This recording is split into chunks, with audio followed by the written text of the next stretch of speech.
राजुरी मोर तालुक्यातील प्रतापगड गावाच्या हद्दीत अवैध मुरुम उत्खनन आणि वाहतुकीचा गंभीर प्रकार सुरू असल्याचा आरोप स्थानिक नागरिकांकडून करण्यात येत आहे। प्रतापगड जवळील बुटाई कॅम्प परिसरात मोठ्या प्रमाणात जेसीबीच्या सहाय्याने मुरुमाचे उत्खनन केले जात असल्याची चर्चा असून यामुळे शासनाच्या महसुलाला मोठा फटका बसत असल्याचे बोलले जात आहे। स्थानिकांच्या म्हणण्यानुसार संबंधित परिसरात अनेक दिवसांपासून मुरुमाचे उत्खनन सुरू असून मोठ्या प्रमाणात मुरुम बाहेर नेला जात असल्याचा संशय व्यक्त केला जात आहे। विशेष म्हणजे हा प्रकार सुरू असताना महसूल विभाग किंवा संबंधित प्रशासनाकडून कोणतीही ठोस कारवाई झाल्याचे दिसून येत नसल्याने नागरिकांमध्ये नाराजी वाढत आहे।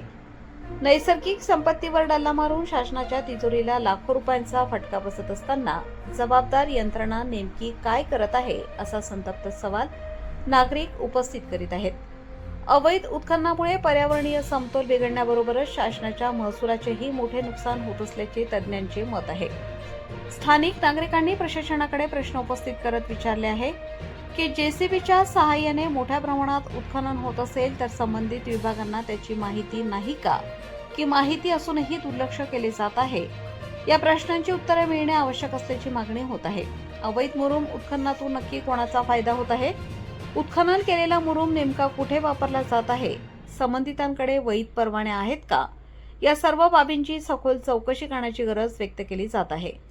परिसरातील नागरिकांचे म्हणणे आहे की जर वेळेत कठोर कारवाई झाली नाही तर भविष्यात अशा प्रकारच्या अवैध उत्खननाचे प्रमाण आणखी वाढू शकते।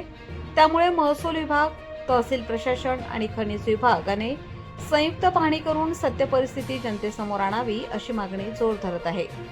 मुरुम माफियांचा बोलबाला की प्रशासनाची निष्क्रियता? प्रतापगडमधील अवैध उत्खनन प्रकरणाची उच्चस्तरीय चौकशी होणार का?